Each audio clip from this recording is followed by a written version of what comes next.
It was a difficult day for you. It was a gut-wrenching day for me to decide that I couldn't move forward on something that might hurt Canada in the long term. Oh, wow. I wish I had recorded my initial reaction to first seeing this video because my jaw was on the floor.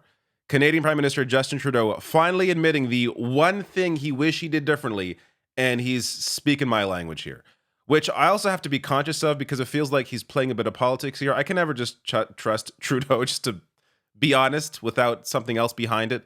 But we'll get to all that and some other context around this. But this was an incredible admission because this is the biggest broken promise that this Liberal Party, and specifically Trudeau, has had over his 9 years as Prime Minister. This is the one thing that he broke that is the reason why I cannot trust him on anything. But here is the clip. There have been challenges and mistakes made over 9 years. You reflect on some of your successes there. And what you see is what you want to leave and make an impact on the country through your decision making. What do you see as if I could have that one back, I would do it differently the next time? Electoral reform. Yeah, music to my ears. You said that just for me, right? I don't say that just for you. Actually, in one sense, I do say it just for you because I know in just about any other interview, I was going to raise it. Any other interview, the interviewer's eyes glaze over, go, okay, yeah, but give me something real that you regret, right? Yeah. I said, no. This is real. For me, I look at where the world is going and where polarization has happened and where excesses of populism have been able to come in.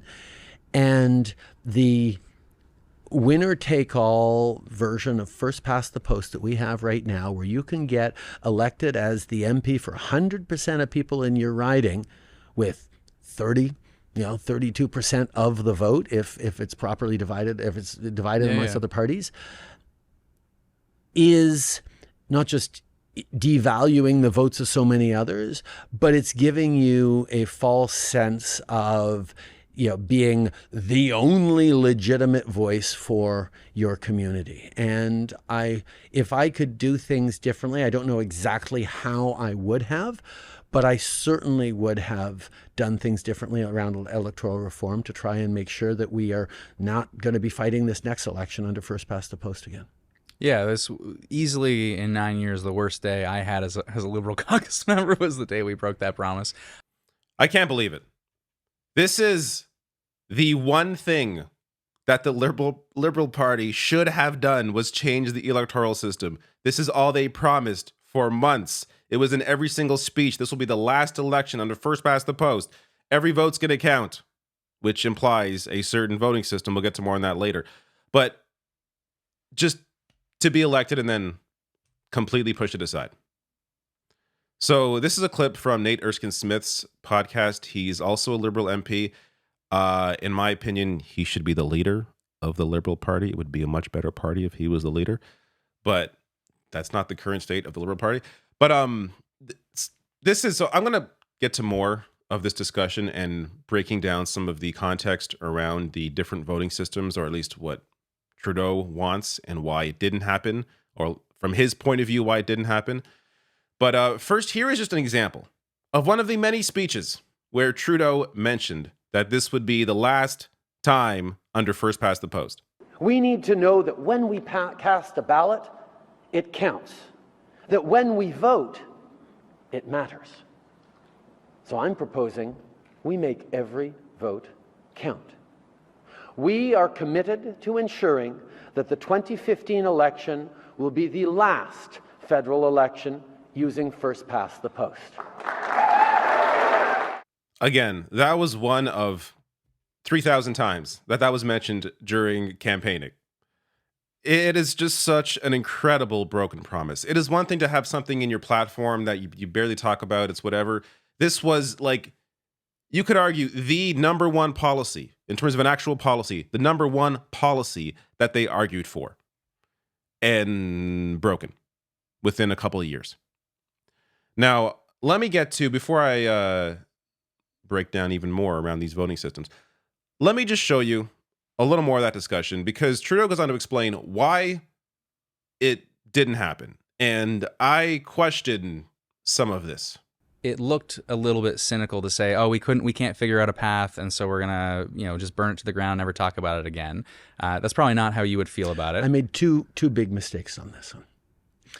The first one, because of some very strong voices in my caucus who were very, very clear that they wanted to at least be able to make an argument for proportional representation, which I feel very, very strongly would be a mistake for Canada. I left the door open to proportional representation instead of ranked ballot, even within my own team. And that made a whole bunch of people who heard me say, last election is first past the post, translate that into he's going to bring in proportional representation, which I was not, which I never was going to. And I wasn't clear enough on that. We can have the argument about it wasn't last election on our first past the post. It was make every vote count. Make every vote count is language. Was... I know, but make every vote count was in our platform. Make every vote count was language lifted a little bit from fair vote. So that it was like a few different ways that it was like. No, and that was deliberately that people wanted to make sure that we were bringing in the fair vote people. Sure. And even though I had been very clear with caucus and at the Liberal convention in 2012 how much I am opposed to the idea of proportional representation, I couldn't. It was something that I had to leave a little bit of a door open to, and unfortunately, because of that, it got further. And when people realized that no, I was not going to let move forward. Yeah, you were never going to go there from the get-go. This is an amazing argument to try and claim that he didn't go forward with it because he wanted a different system. Nate Erskine-Smith kind of calls him out there because part of the platform, as I showed you in the clip I just showed you from when they were campaigning in 2015, was the quote, make every vote count. Under the system that Trudeau was arguing for, a ranked ballot or alternative vote, to be clear, because you could also have ranked ballot under a proportional system, but alternative vote system, every vote doesn't count. So you can't claim that this whole time people were clear that you wanted something else when clearly in your own speeches, it sure as hell sounded like you were arguing for a proportional system. So to make it a little more clear here, there are two main voting systems. So winner take all, which is first past the post, which is what we currently have. The US has this as well, where essentially you can win with a plurality. So you could get, 40% of the votes, but as long as you have more votes than everybody else, then you win. And under the current system, I'll show you in a second here, parties get majorities with this. So you could have a majority government with only 40% of the vote, keeping in mind as well, that 40% is 40% of who voted. So it's even a smaller fraction of the entire population. But regardless, that's the current system. Alternative vote, which is what Trudeau is arguing for, is also under winner take all. Meaning there wouldn't be that much of a difference. And some argue that it would actually be worse under this system. I'll show you their argument in a second here. But this is what people that want real reform argue for, is a proportional system where there's various ways. So there's mixed member, there's list PR, single transferable vote. We can, argue the merits of each of those. I'm not going to do that here. It's too in the weeds right now. And it's been 10 years since I argued any of this, so I forget most of it. But this is why his argument for changing the system, or why it didn't happen, is so, I wouldn't call it disingenuous, because I honestly believe this is what he wants, is an alternative vote. But that only helps to strengthen, or at least keep things the same for the Liberal Party. So he didn't actually want a voting system that represented every vote like he was claiming in his speeches. So under a proportional system, by the way, this is a fair vote. I think fair vote was mentioned in their discussion there. Fairvote.ca, I'll link to it below the video. They are a very clear voice on all various voting systems and what works best around the world. But as they write here, if a party gets 40% of the vote under a proportional system, they should get 40% of the seats. So this is how things should work in the real world. Voter support equals seats in parliament. But that is not how things actually work under a first past the post or alternative vote, which again is what Trudeau is arguing for here.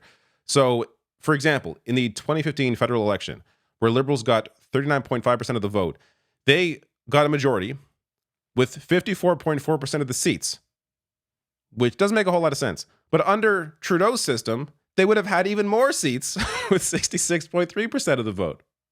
So, by the way, I want to give credit here to Paris Marks because I got maybe a little too excited online when Trudeau mentioned that he was still, or that the fact that he was even still talking about reform. And he put me in my place here, reminding me that while the U.S., I can see why the U.S. is interested in ranked ballots, but in Canada it would be a mistake and make our results even more disproportionate to how Canadians vote. And he's right. I mean, based on the data, I think there's a couple different studies on this, but based on the data, it wouldn't improve things in this case at all. I would argue, though, in the Ontario provincial elections, things would get a little better because they would have a conservative majority. It'd still be a majority, but it would be a smaller majority with 59.7% of the vote. So an improvement there. But the reality is alternative vote, ranked ballot under first past the post or under winner take all wouldn't be that much of a change. Here is the rest of the argument, though, why Trudeau doesn't like a proportional system. Because I believe in ranked ballot. I think that if you give people choices to rank 1, 2, 3, parties will try to pitch to be people's second or even third choice.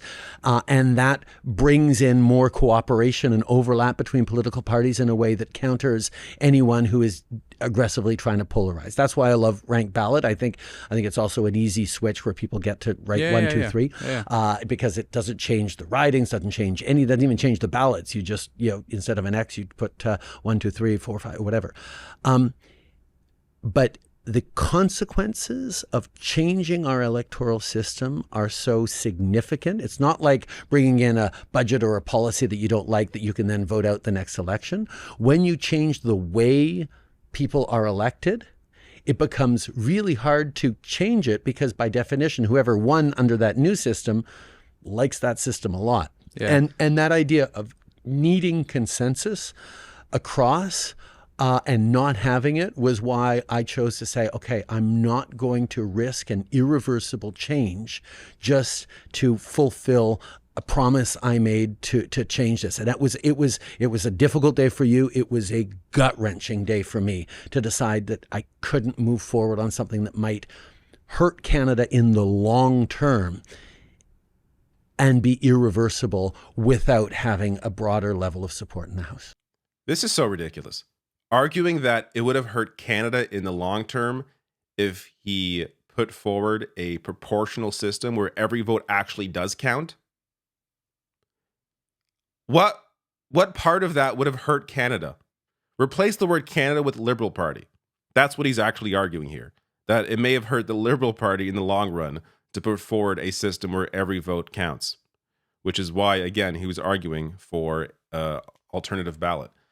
So there's a larger clip there that I just cut down because I didn't want to get too in the weeds here, but he argues why he doesn't like proportional system, and all of his points, they don't make any sense, and even Nate Erskine-Smith is trying to push back on it while Trudeau's talking over him.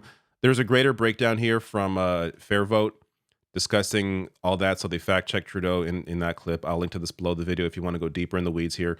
But it's wild to see what he's arguing, especially when the only real example of what he's arguing for in the real world is in Australia, where, as Fair Vote writes here, the current majority government was elected with 32.8% of the vote.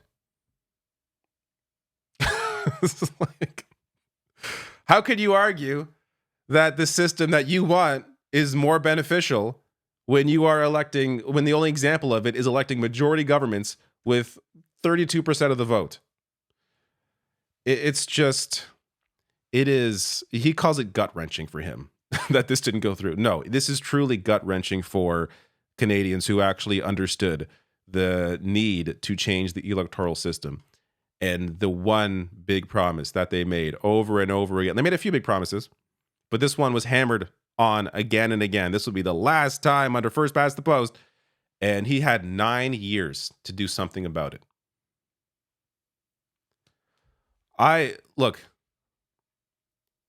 hope one day this topic comes up again during a campaign. It's got to be the Liberals or the Conservatives, because under the current system, it's very unlikely you're going to see an NDP, government, let alone a majority that would put something through that would actually change the system. But this has to be brought up again in a future campaign. I would hope next year. I doubt it, but it would have to be under a different leader. Because if Trudeau is going to campaign again on electoral reform, there is no way anybody's going to believe him.